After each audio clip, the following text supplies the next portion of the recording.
안녕하세요. 삼성서울병원 순환기내과 박성지입니다. 저는 삼성서울병원에서 판막질환 환자들을 주로 담당하고 있습니다.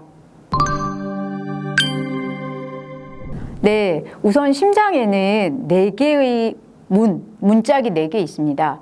다 잘 아시는 것처럼 왼쪽 심장에 있는 좌심실, 좌심방 사이에 있는 승모판막이 있고, 이 왼쪽 심장에서 전신으로 피가 뿜어져 나가는 길목에 있는 판막이 대동맥 판막이고요. 그리고 오른쪽 심장 사이에 있는 판막이 우심실, 우심방 사이에 삼천판막이 있죠. 오늘 제가 말씀드리고자 하는 내용은 심장에서 전신으로 피를 확 뿜어나가게 만드는 길목에 있는 대동맥 판막에 대한 얘기입니다. 이 대동맥 판막이 여러분들이 들으시면 느끼시겠지만, 심장에서 전신으로 피를 잘 보내는 길목에 있구나. 이거 굉장히 중요하구나. 이런 생각이 드실 겁니다. 그러면 여기가 이제 협착이라는 거는 판막이 무슨 이유든지 간에 이렇게 이만큼 잘 열려야 되는데, 무슨 이유든지 간에 이렇게 좁아져 가지고 안 열리는 거예요. 그럼 열리지 않게 되면 심장에서 전신으로 피가 못 갈 거잖아요. 심장 안에 있는 100개의 피가 전신으로 거의 한 개도 못 나가는 경우가 생길 수도 있게 되는 거죠. 그래서 이런 경우를 우리가 대동맥 판막 협착증이라고 얘기합니다. 이런 대동맥 판막 협착증은 원인이 크게 3가지가 있습니다. 첫 번째는 태어날 때부터 선천적인 원인입니다. 선천적으로 이 대동맥 판막은 예쁘게 3개의 잎으로 되어져 있습니다. 그래서 저희가 삼엽이라고 얘기를 해요. 이렇게 3개의 이파리로 되어져 있는데, 이 대동맥 판막이 태어날 때 무슨 이유든지 간에 2엽으로 되어 있는 경우가 있어요. 2개의 이파리로 되어져 있다. 이래서 우리가 이것을 이엽성 대동맥 판막이라고 부릅니다. 그러니까 선천적으로 선천적인 원인에 의해서 이엽성 대동맥 판막. 그러면 3개인데 4개는 없나요? 사실 4개도 있습니다만 이 이엽성 대동맥 판막이라는 원인이 하나가 있고요. 두 번째는 어렸을 때 본인은 잘 모르지만 심하게 열병을 앓아서 류마티스 열을 앓고 난 이후에 판막에 손상이 생겨서 대동맥 판막이 이렇게 이제 막 손상이 돼가지고요. 딱딱해지고 두꺼워져서 잘 안 열리게 되는 대동맥 판막 협착증, 류마티스 열에 의한 것. 그리고 세 번째가 정말 진짜 너무 안타깝게 나이가 들어서 노화 현상에 의해서 생기는 이런 원인이 있습니다. 그래서 이렇게 크게 3가지로 나누는데, 요즘에 이렇게 연령이 고령화되면서 첫 번째, 두 번째보다는 세 번째, 이 노화 현상에 의해서 생기는 이런 퇴행성 변화에 따른 대동맥 판막 협착증이 매우 증가하고 있는 추세입니다.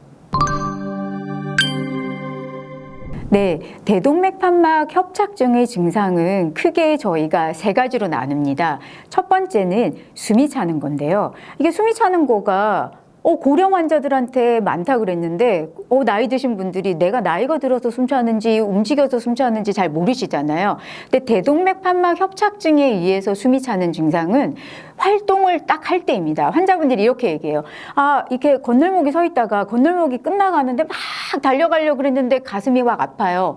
그다음에 이제 저기서 누가 불러서 빨리 뛰어가려고 그러는데 가슴이 아파요. 그리고 계단을 올라가려고 하는데 계단을 올라가려고 보니까 가슴이 막 이렇게 이상하면서 숨이 차요. 이런 이제 움직일 때 숨이 차는 증상이 첫 번째이고요. 두 번째, 움직일 때 가슴이 아픈 거죠. 가슴이 움직일 때 아파요. 이렇게 빨리 뛸 때, 빨리 걸을 때, 계단 오를 때, 그리고 급하게 무언가를 할 때 가슴이 아픈 증상. 세 번째는 어지럽습니다. 그러니까 어지럽고 실신을 하거나 실신 비슷한 증상을 느끼게 되는 거죠. 아까 제가 이제 대동맥 판막이 심장에서 전신으로 피를 보내는 길목에 있는 판막이라고 말씀을 드렸는데, 이 길목 중에는 머리로 가는 길에도 해당이 되는 거죠. 그러니까 피가 심장에서 잘 머리로 안 가게 되는 거잖아요. 그렇기 때문에 머리에 피가 잘 공급이 안 돼서 어지럽고 약간 어찔어찔하고 실신 같은 증상을 느끼게 된다. 이렇게 쉽게 이해하시면 되거든요. 그래서 저희가 대동맥 판막에 의한 증상은 크게 3가지. 움직일 때 숨차다, 움직일 때 가슴이 아프다, 그리고 실신이라든지 그 다음에 어지럽다든지 이런 증상이 나타나는 것을 이야기합니다. 네, 대동맥 판막 협착증의 진단은 저희가 이제 예전부터 청진기가 첫 번째로 중요합니다. 청진을 하면 대동맥 판막 협착증일 때 특징적으로 들리는 잡음이 있습니다. 하지만 이런 청진이라는 것은 할 수도 있고 또 청진을 못하는 분들도 있고 안 하게 되는 병원들도 많기 때문에 이 의심을 하는 도구에 첫 번째로 청진이 들어가고요. 그러면 진단을 정확하게 하기 위해서는 무엇이 필요한가? 대동맥 판막 협착증의 진단의 저희가 골드 스탠다드라고 만드는 정확한 검사를 위해서는, 확진을 위해서는 반드시 심장 초음파 검사를 해야 합니다. 심장 초음파 검사를 통해서 이 대동맥 판막 협착증을 진단을 하고, 그리고 또 한 가지 중요한 것은 협착증의 심한 정도를 평가하게 되는 겁니다. 대동맥 판막 협착증은 저희가 흔히 얘기할 때 세 단계로 나눕니다. 초기냐, 중간이냐, 심하냐로 나누게 되는 거죠. 그러면 초기인지 중간인지 심한지를 결정하는 것은 심장 초음파 검사에서 저희가 측정하는 여러 가지 수치들이 있는데 그 수치들을 종합적으로 평가해서 전 세계적으로 공통적으로 사용하는 기준에 따라서 초기냐, 중간이냐, 심하냐를 결정하게 됩니다. 따라서 이 대동맥 판막 협착증의 진단에 있어서 무엇보다도 중요한 검사는 심장 초음파인데, 이 심장 초음파를 정확하게, 그리고 이 대동맥 판막 협착증의 중증도를 정확하게 평가할 수 있는 기준에 따라서 시행을 하여야 합니다. 대동맥 판막 협착증은 치료가 뭔가요? 물어보시면 초기랑 중간은 사실은 저희가 특별한 치료법이 필요하지 않습니다. 그리고 심하다라고 하더라도 이 심한 경우가 진단이 되잖아요. 그러면 문제가 뭐냐면 이게 판막이 안 열리잖아요. 안 열리기 때문에 약을 쓴다고 해서 이 판막을 열리게 만들 수가 없습니다. 그래서 대동맥 판막 협착증이 중증인 경우에 있어서 치료는 수술적인 치료가 원칙입니다. 1번은 수술적인 치료죠.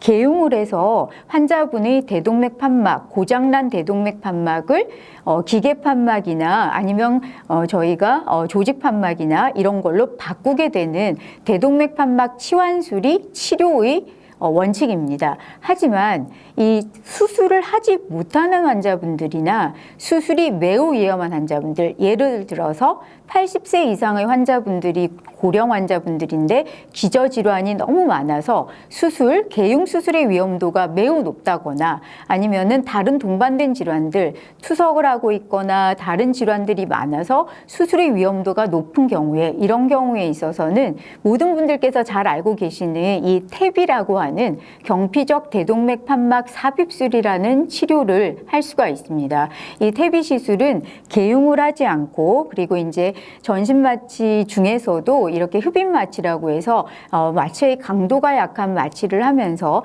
다리에 있는 혈관을 통해서 도관을 삽입을 해서 판막을 교체하는 시술이 되겠고, 환자분들이 일반적으로 수술을 하실 때 대비해서 시술을 하시게 되면은 입원 기간이라든지 회복 속도가 매우 빠르다는 장점이 있습니다. 하지만 이런 이 TAVI 시술이나 아니면은 개용 수술을 해서 판막을 치환하는 것과 같은 이런 치료의 방법들에 대한 선택은 반드시 전문가와 상의하여서 결정을 하셔야 되고, 이 전문가의 의견에 따라서 결정을 하셔야 된다고 생각합니다.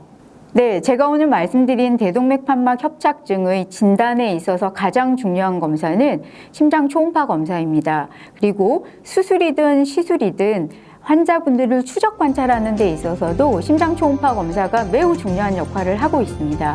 이런 중요한 역할을 하는 일을 한국심초음파 학회가 같이 하고 있습니다.